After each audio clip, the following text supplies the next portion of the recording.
Halo Sahabat Bicara, ketemu lagi dengan Vira di podcast Sabi. Sahabat Bicara, semua kita bahas di sini.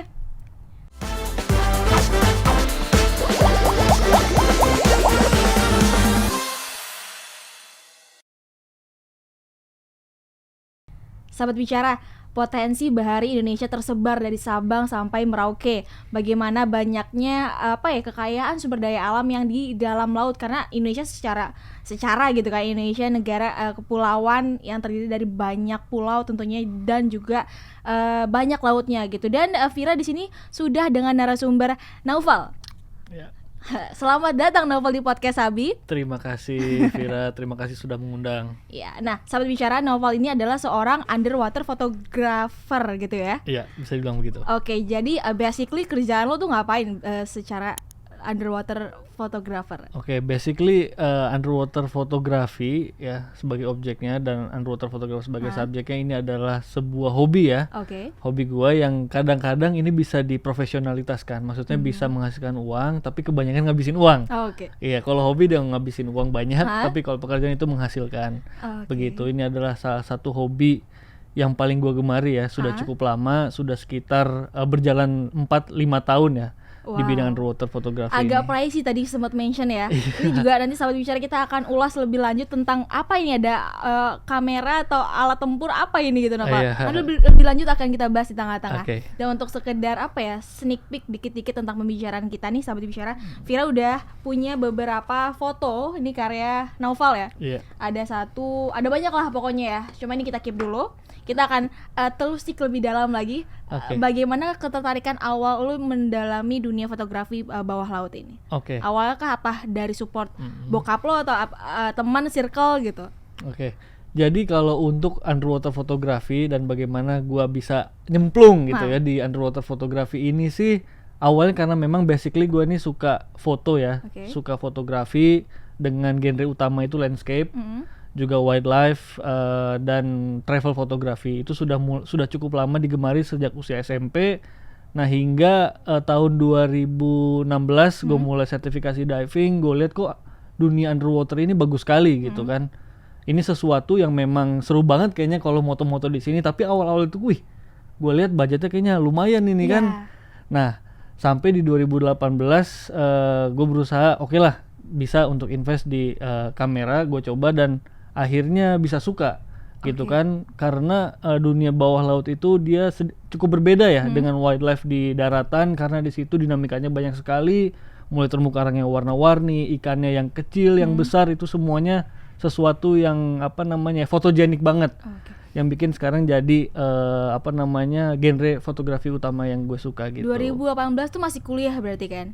Iya, masa-masa kuliah lo itu masih kuliah. Lu kuliah nggak di Indonesia kan? Kuliah ya nggak di Indonesia, di Malaysia. Nah itu berarti lo nyelam juga di laut Malaysia gitu? Di Malaysia gue nyelam juga. Gue awal-awal nyoba kamera itu sebenarnya di Malaysia.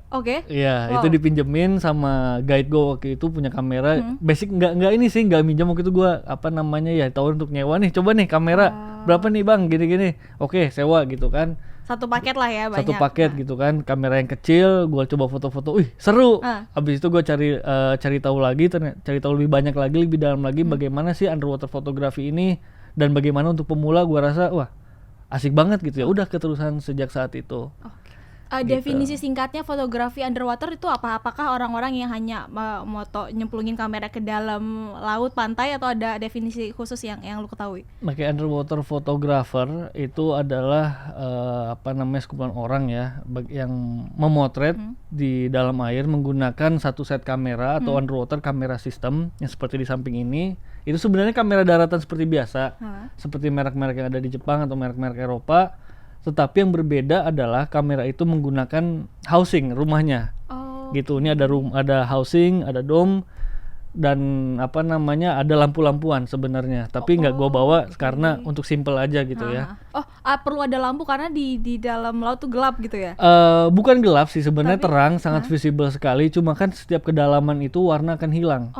Sekian meter warna merah hilang, warna biru hilang, warna hijau hilang, tinggal warna magenta contohnya. Nah, untuk menstabilkan warna itu, menetralkan warna itu, hingga menampakkan ya warna aslinya itu menggunakan lampu atau kita sebut strobe atau video light seperti itu. Udah ke pulau apa aja, Val? Kalau ke pulau apa saja? Atau udah ke laut apa aja gitu? Dari Indonesia sampai ke luar Oke. negeri mungkin. Kalau untuk diving di Indonesia sih sudah cukup banyak ya, mulai dari Bali, Komodo, Papua, Raja Ampat, Wow, Raja Maluku Ampat. Selatan, Maluku Utara, Maluku, Morotai, Ternate, Bunaken, Banda Neira? Palu, Banda Neira sudah, tapi waktu itu overland seperti itu. Overland tuh adalah Maksudnya sorry, bukan overland, nama land base. Oh, Jadi land ada base. dua kategori trip diving, satu itu land base dan satu lagi apa namanya sailing. Sailing. Gitu. Sailing itu Perbedaannya? pakai kapal pinisi. Oke. Kalau land base kita stay di resort Hah? atau di sebuah dive center, nginep di homestay.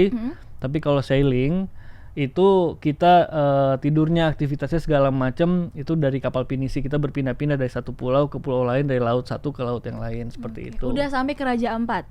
Sudah ke Raja Luar Ampat. negeri lo udah kemana aja? Ke luar negeri Untuk diving. keperluan hobi fotografer underwater ini ya? Itu di Yordania sempat ya, di Yordania. Laut Aqaba ya. Oke, itu sendiri Begitu. atau sama komunitas gitu? Komunitas ketemu di sana. Oh, jadi oke. jadi Itu tahun kapan? 2000 apa namanya 2017 ya. 2017. Terus Iya. tadi sempat di Mesir ya? Atau- Iya, Oke. iya. Itu ngapain juga? Itu di Laut Merah ya. Itu apa namanya, orang berpikir kalau Mesir itu cuma ada piramid, Iya. Firaun, Iya. orang Arab, gurun. Ha-ha. Sebenarnya di samping itu lautnya tuh indah sekali, salah satu laut apa namanya ya, dengan keindahan bahari atau keindahan underwater yang sangat luar biasa. Karena situ terumbu karangnya warna-warni, banyak sekali spesies hiu. Terusnya juga banyak sekali peninggalan-peninggalan sejarah yang berupa kapal-kapal yang tenggelam yang menjadi sebuah destinasi fotografi underwater dan destinasi diving pada umumnya. Lu ketemu seperti kapal itu. Nabi Nuh nggak di Mesir? Kapal Nabi Nuh di atas gunung sekarang. Oh, iya. Kalau itu berbeda. Oh, udah pindah ya? Iya, udah Terakhir sih pindah. gue denger di laut. Oh, beda. Pindah dia. Sekarang lautnya kering. Nah, Gitu. terus akhirnya lu juga udah ke Raja Ampat sampai ke Mesir gitu kan. Yang membedakan kekayaan apa ya bawah laut di Indonesia sama di negara-negara, mungkin ada karakter-karakter khusus tersendiri pasti kan. Iya. Kalau di Lombok lautnya gimana, banyak ekosistem apa, kalau Iya. di Raja Ampat apa, di Ternate apa gitu mungkin. Jadi kalau secara umum ya, apa namanya, Indonesia itu karakter lautnya itu berbeda sekali dengan belahan dunia lain, karena pertama itu adalah tropis, lautan tropis. Terusnya juga di apa namanya bagian dari segitiga ekosistem Wallace ya, Oke. yang dimana ekosistem di dalam laut itu sangat beraneka ragam, mulai dari spesies ikannya, spesies terumbu karangnya itu benar-benar diverse dan berbeda dari laut-laut yang non tropis begitu. Jadi ya Indonesia ini destinasi utama diving dari seluruh pariwisata diving yang ada di dunia ini, seperti itu.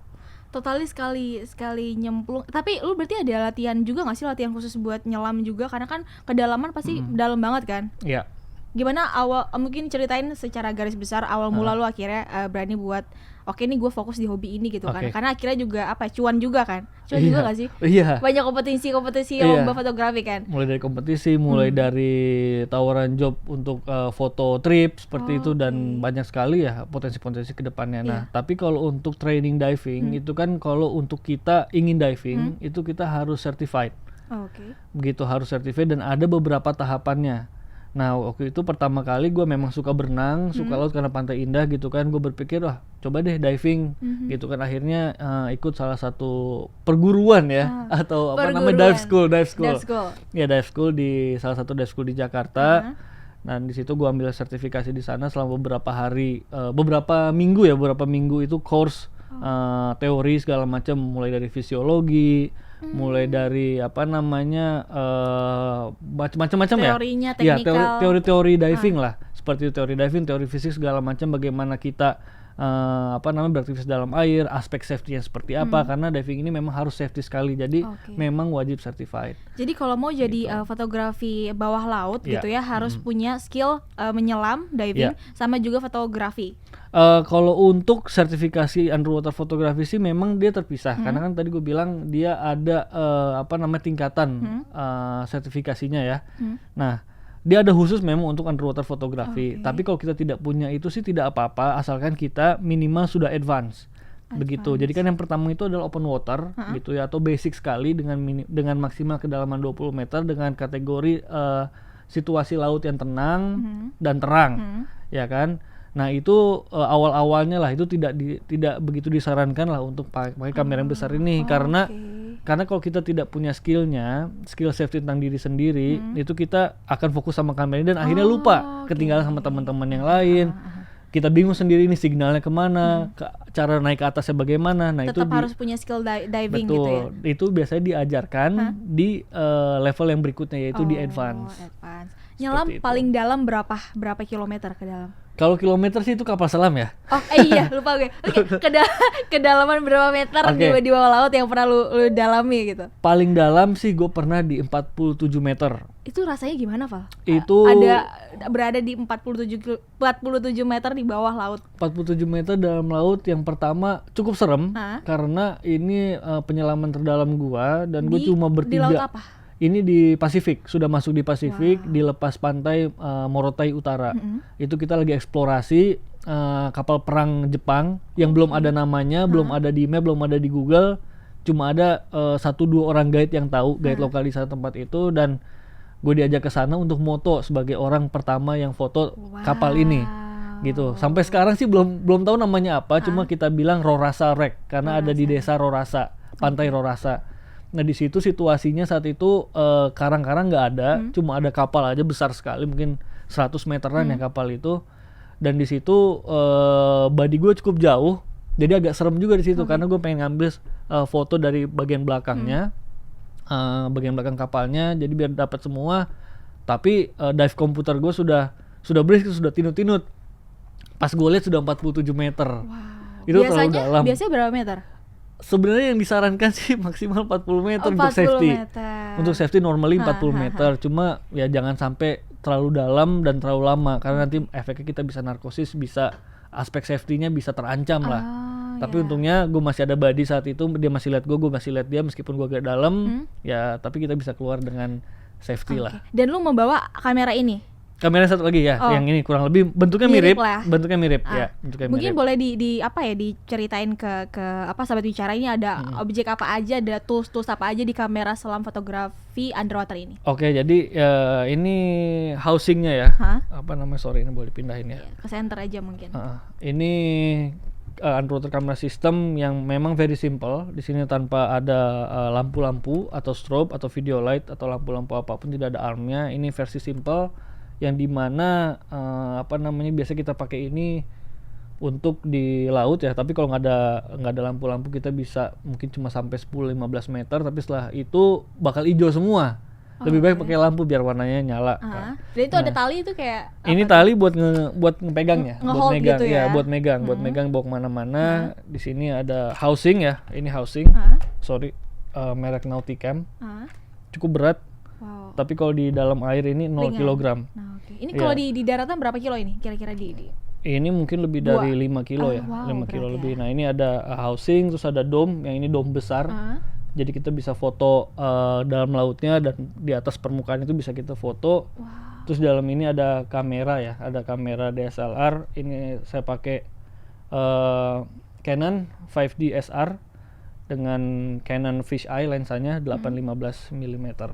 Oke, sama lensa fisheye. Yang gue tahu cuma DSLR sama fisheye-nya. Iya, selebihnya kayak dan ini kayaknya agak pricey ya. Cost budget untuk kayak gini range berapa nih habis? Kalau untuk settingan yang ini ya, untuk settingan yang gue bawa saat ini tanpa lampu, ini costnya sekitar 140 sampai 150 juta. Wah, itu bisa kayak yang ini saja. KPR nggak sih, kayak bisa dapat rumah kalau daripada kamera ini. Bisa dapat mobil second. Mobil gitu second sudah cukup bagus. Dapat sih, yang pajaknya murah ya kan.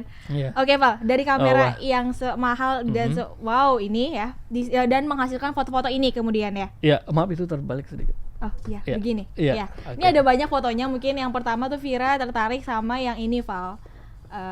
Ini nih. Oke. Penyu.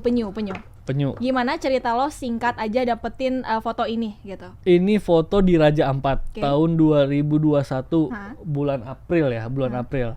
Jadi foto ini gue ambil namanya itu di Sawandarek ketika underwater fotografi di Raja Ampat yang diadakan sama RRI ya saat itu, yang dimana gue lagi diving di sini, tiba-tiba ini sudah mau naik, udara sudah mau habis gitu kan, maksudnya udah minim lah, udah minim. Tapi tiba-tiba penyu besar ini lewat. Gitu. Jadi kayak tiba-tiba datang. Tiba-tiba dia datang. Itu ini penyu hijau, dia dari permukaan, maksudnya dari surface itu, dari kulit air dia turun ke bawah, itu gue kejar gitu. Oke. Dan foto underwater itu komposisinya harus bagus ya, yang dimana ada objek, ada pemandangan lautnya, sama ada modelnya. Nah ini modelnya adalah sahabat gue, apa namanya, marinir ya. Dia dulunya marinir, sekarang beliau sudah pensiun, dan saat itu beliau sudah mau naik, gue minta suruh turun untuk foto itu, udaranya sudah mau habis dia. Oh, jadinya tuh kalau objek fotografi di bawah laut harus ada manusianya gitu, maksudnya? Bagusnya karena ini kompetisi, jadi oke. standar komposisi itu harus perfect gitu. Ada objek, subjek, dan bagaimana foto itu sebisa mungkin bercerita. Oke. Jadi Begitu. cukup menceritakan ya, ada Iya. manusia, ada hewan, dan ada laut-lautnya. Kemudian ini apa? Ini ikan. Awalnya gue ngira ini ikan piranha ya. Coba kayaknya agak serem nih manusia ngefoto ikan piranha. Terus teman gue juga bilang ini ikan sarden mungkin, Fir. Cuma kayaknya ini ikan apa, Val? Ini orang sana bilang ini ikan oci ya, Oke. atau schooling oci yang di pantai Pulau Rao. Jadi ada desa di dekat pantai ini, dan ikan ini disebutnya celengan ikan mereka. Jadi Celengan ikan. mereka kalau lapar tinggal mancing ikan ini. Jadi bocah-bocah itu kalau sore, ya terutama kalau sore, mereka itu mancing di sini. Mancing dapat ikan. Nah, waktu itu kita lagi istirahat di sini, tapi gue lihat tuh banyak sekali ikan, dan airnya bener-bener jernih banget. Karena di sini jauh dari kota, jauh dari pemukiman yang besar ya. Iya. Pemukiman industrial, dan di sini cukup jauh dari sana, dan ada jetinya itu kita bisa lihat kan, pancang-pancang itu adalah jeti yang dimana ikan itu banyak banget, airnya jernih, dan gue foto aja. Gue dan- ngabisin waktu 1,5 jam untuk moto untuk hewan ini Dia mereka aja. emang jalan tuh emang segerombolan gini. Iya, gitu, untuk menghindari dari predator. Anaknya gitu. gengan gitu ya. Oh ikan-ikannya. iya, komplotan. Kalau ini komplotan ya. Dan ini apa, terumbu karang lah ya. Pasti Iya, kayak wow, di ini Sumbawa ya, soft coral yang memang warna-warni banget di Sumbawa. colorful banget. Ini nih terakhir nih. Oke. Ini whale shark, bener gak sih? Iya, whale shark. Ada 3, Val. Ada 3. Di mana? Ini di Teluk Saleh, bulan Mei 2022. Teluk Saleh itu bulan sorry, maksudnya tempat Di lokasi. Pulau Sumbawa. Sumbawa Di juga. Pulau Sumbawa, Nusa Tenggara Barat, yang ini merupakan salah satu destinasi whale shark terbaik di Indonesia. Yang dimana garansinya itu hampir 100%. Akan bisa ngelihat. Akan bisa ngelihat, dan banyak banget air jernih, dan banyak banget lah whale sharknya. Dan saat ini tuh yang ke foto itu cuma 3. Tapi saat ini 3 ada cuma 3. Aslinya di foto ini tuh ada sekitar 10 ekor. Wow, Val, ini kan ada manusia kecil di sini. Iya. Ini tadi sempat diobrolin juga gitu. Ini kan lu nggak takut digigit, ditelan sama whale shark ini? Takut ditelan sih gimana ya? Cukup takut kan. Dia mulutnya tuh besar, mulutnya tuh lebar tapi ompong. Makannya kan plankton, ikan-ikan kecil sama ya udang-udang kecil, udang rebon. Kesukaannya mereka, tapi mereka besar sekali. 8 sampai ada yang sampai 13 meter, cuma rata-rata itu di atas 5 meter ukurannya. Sempat ngobrol juga tadi, kayaknya kalau misalkan ditelan, aduh amit-amit, cuma kalau ditelan whale shark manusia kayaknya jadi mati sahid gitu ya, karena kan nggak dikubur, jadi ditelan ke hewan gitu, Pak. Lu nggak ada ketakutan buat apa gitu ketemu hewan sebesar ini, ketika apa yang lu rasain ketika di dalam laut dengan ketemu hewan-hewan yang besar muatannya gitu? Takut sih enggak, cuma lebih ke nervous ya. Nervous. Ini besar banget gitu kan. Ini kita manusia kecil di darat sombongnya minta ampun, tapi di laut we are nothing. Gitu, ini ikan ini besar banget dan mereka segerombolan. Gue cuma berdua sama guide-nya Pak Rifai di Sumbawa saat itu kan. Itu besar banget ya, memang cukup nervous, cuma ya kita lawan aja. Ketika memang kita tidak mengancam, kita mengikuti prosedur diving yang baik gitu kan, dengan tidak mengancam, tidak berbuat sembrono, itu ya akan aman-aman saja gitu kan, karena mereka punya insting gitu. Yang penting jangan ganggu mereka, jangan pegang mereka gitu. Take only photo, leave only memories. Yes, take only photo, leave only memories. Iya, gitu. Kayak yang gue ketahui juga, ini lo juga suka nanam terumbu karang ya? Pernah ya. Itu di mana tuh, Val? Itu di Ambon. Oh, di Ambon. Iya. Lu meninggalkan menanam terumbu karang di Ambon. Iya, gitu. di Desa Morela, di Pantai Morela. Dan sekarang tuh udah berapa tahun tuh terumbu karang? Itu udah jalan 3 tahun. Tahun ketiga sekarang. Itu terumbu karang usia 3 tahun tuh bentuknya apa? Mereka bener tumbuh per senti atau gimana, Val? Tumbuhnya itu awalnya itu bibitnya itu mungkin cuma sekitar 1-2 cm. Cuma sekarang udah tumbuh besar sekali ya. Apa namanya, cukup pesat di luar yang kita bayangkan. Jadi tumbuhnya itu mungkin sekarang sudah ada 10 cm. itu cepat sekali ya. Acropora yang gue tanam. Acropora. Berarti itu termasuk menjaga ekosistem kelautan lah ya. Iya. Wah, ini pas banget nih sama Pak Ganjar yang mengajak peran multisektor, di mana Pak Ganjar juga mendorong perguruan tinggi untuk mengedukasi pengelolaan pesisir dan juga kelautan nih, Val. Iya.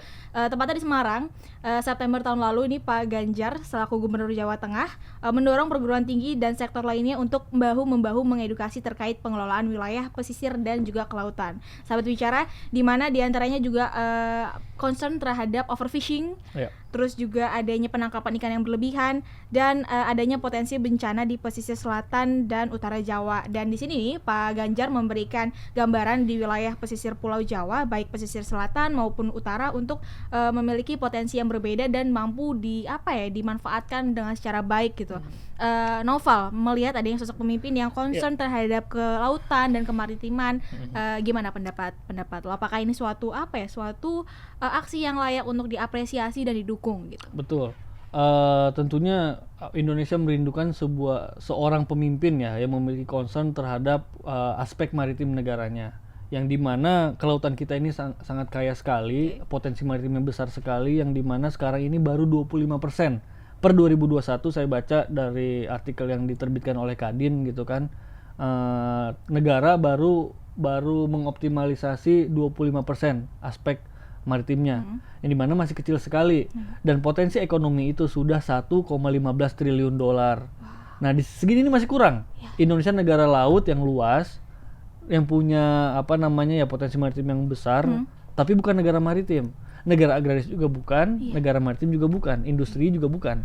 Nah di sini ya sebuah PR untuk pemimpin nanti dalam memaksimalkan potensi maritim tersebut, yang dimana harus banyak sosialisasi terhadap pemuda-pemudi, penerus bangsa untuk lebih dekat terhadap laut, lebih mau untuk bergerak di bidang percepatan ekonomi maritim. Gitu. Itu harus dimaksimalkan lah. Dimaksimalkan lah ya. Terus gitu. juga untuk bagi pemula-pemula mungkin kayak Vira nih yang mau mulai tertarik sama dunia maritim dan kelautan, mungkin ada tips nggak sih kayak selaku fotografi bawah laut gitu kan, misalkan kayak cuma punya skillnya ada kemauan, tapi fasilitas yang dimiliki masih terbatas gitu kan. Dan mungkin ada tips khusus dari lo buat teman-teman sahabat bicara. Untuk teman-teman yang misalnya tertarik dengan diving ya, sebelum ke underwater fotografi itu bisa ambil kursusnya. Di Jakarta banyak sekali, ada 70 dive center atau dive school yang beroperasi, di mana kita bisa belajar di sana. Di seluruh Indonesia pun banyak. Di Papua ada, di Sulawesi ada, apalagi di Sulawesi itu guru-guru diving Indonesia itu dari Sulawesi, dari Bali, Lombok, Kalimantan juga ada. Tinggal ambil kursusnya gitu kan, ambil kursus, lalu kalau tertarik underwater fotografi gitu, sebaiknya ambil level berikutnya. Lalu mulailah coba-coba dalam artian nggak apa-apa minjem dulu, nggak apa-apa, karena semuanya itu kita berawal, saya juga awalnya dari minjem terus nyewa, terus akhirnya punya sendiri gitu, itu nggak masalah. Lalu bagaimana untuk meningkatkan level kita, ya misalnya kita foto, kok hijau semua ini, atau kuning semua atau biru semua. Nah bagaimana warna itu bisa keluar, bagaimana foto itu bisa bercerita, bagaimana foto itu mendekati sempurna. Itu caranya pertama adalah kita carilah mentor, ya kan, mentor yang mau membantu kita untuk berkembang. Mentor itu bisa kita DM di IG. Mereka rata-rata underwater photographer itu biasanya tidak sungkan untuk memberikan ilmunya mereka. Begitu kita bisa pilih salah satu mentor, datangi beliau-beliau itu, diving dengan mereka, pelajari ilmu-ilmunya, dan kita fotografi kita bisa lebih bagus dari segi kualitasnya begitu. Dan hingga akhirnya hobi ini bisa lo komersilkan. Bisa. Itu gimana? Maksudnya secara garis besar? Secara garis besar awalnya foto ini kan dipamang di sosial media kan, ada orang Val, lu jago juga nih moto gitu, kayaknya bagus nih, bisa nggak nanti kalau misalnya gue pergi sama teman-teman lu fotoin. Nah akhirnya pergilah gue dengan salah satu trip. Itu tripnya itu gue gratis, tiket pesawat dibayarin, dan pulangnya dapat amplop. Kemana tuh Val? Itu pernah di Morotai. Ya pernah di Morotai, terus saya pernah juga di Komodo, di Lombok, ya, sama di mana lagi ya? Di Ambon juga pernah. Oke. Begitu. Jadi ya tinggal datang ke sana, ya apa namanya, lumayan lah kan, hobi yang bermanfaat. Bermanfaat dan Bermanfaat bercuan juga. dan bercuan, 2023 pakai cuan iya. ya. Dan sekarang ini juga gue lagi bikin apa namanya sama teman-teman underwater photography. Ada project? Ya, underwater photographer. Kita bikin project, kita mendirikan sebuah apa namanya community based company yang dimana isi underwater photographer Indonesia. Kita bikin nama itu Sea Academy. Sea Academy. Jadi one stop underwater photography service itu dengan apa namanya, dengan bisa mengandalkan kita gitu, teman-teman. Goals dari semua. Sea Academy apa? Kita memberikan underwater photography service yang terbaik, yang dimana teman-teman punya event underwater photography, event-event menyelam. Terus saya juga mau teman-teman Pemda pengen mendokumentasikan apa namanya keindahan bawah lautnya, itu kita bisa memberikan dengan service yang terbaik dan apa namanya ya dengan kualitas seprofesional mungkin, seperti itu. Gitu, dengan lebih membumikan underwater photography sih, itu intinya. Gitu. Membumikan fotografi di Indonesia khususnya ya. Iya. Banyak pulau, banyak laut juga yang udah lu selamin ini di Indonesia. Yang paling apa ya, yang paling memorable, yang paling kayak berkesan. Semuanya pasti berkesan, gue yakin. Semuanya pasti punya cerita khusus, unik dan tersendiri. Yang paling kayak yang tak terlupakan. Semuanya juga nggak tak terlupakan sih. Cuma one yang selalu terngiang gitu ceritanya, keseruannya lu menyelam. Oke, betul kata Vira tadi kan, kalau memang kita setiap diving itu pasti ada ceritanya. Setiap tempat punya cerita, setiap diving punya cerita. Nah, tapi kalau untuk yang paling berkesan bagi gue itu adalah Raja Ampat. Raja Ampat. Pertama memang lautnya paling indah. Kita setiap sudut laut itu bisa kita foto, bisa bagus, dan kebersamaan dengan teman-temannya itu sih. Raja Ampat tuh bener se-clean dan sesurga itu ya, Val? Iya, lautnya jernih. Apa namanya, terumbu karangnya itu indah sekali dan ikannya banyak banget. Lu dari Jakarta pakai pesawat komersil ke sana, terus naik pesawat khusus lagi kah? Atau enggak, naik kapal 3 jam, naik speedboat. Wow. Iya. Waktu itu sama Om Andre dari Ambon, kita berdua ke sana sambil nunggu teman-teman yang lain. Di Raja Ampat tuh motret juga. Iya, motret. Dapat apa? Banyak banget. Salah satunya penyu itu. Salah satu penyu yang tadi, terus ada foto hiu di depan penginapan. Jadi penginapan itu ada pantainya, di atas cottage itu di atas laut gitu kan, dan di dangkal itu banyak banget hiu yang mondar-mandir. Gitu, bagi kita hiu itu berbahaya, bagi hiu kita lah sebenarnya berbahaya. Tapi kita cuma moto doang, jadi hiu itu welcome ke kita. Banyak tempat yang udah lu kunjungin ya. Ini terakhir harapan lu tentang apa ya, dunia fotografi underwater ini. Harapan gue sih apa namanya, underwater fotografi semakin membumi, semakin banyak yang mencintai underwater fotografi, karena ini adalah sebuah hobi yang apa namanya sangat bermanfaat lah kan.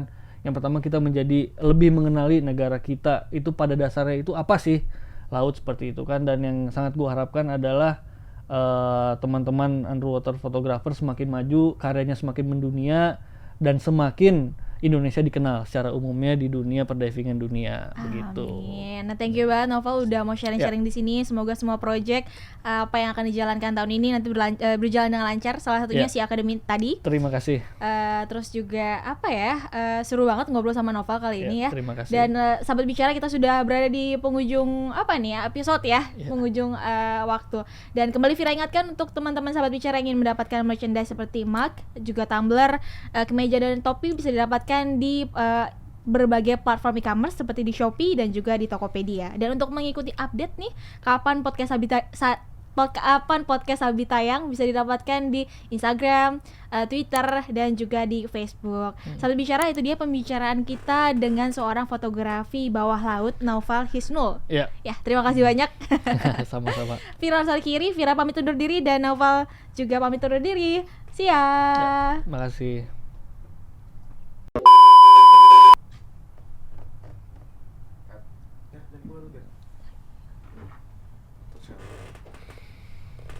Terus kalau komunikasinya pakai audio apa? Apa? Komunikasinya? Komunikasi kita belajar bahasa baru. Semuanya sign language, bahasa isyarat. Pakai tangan. Oh iya. Val, kita foto dulu. Oke.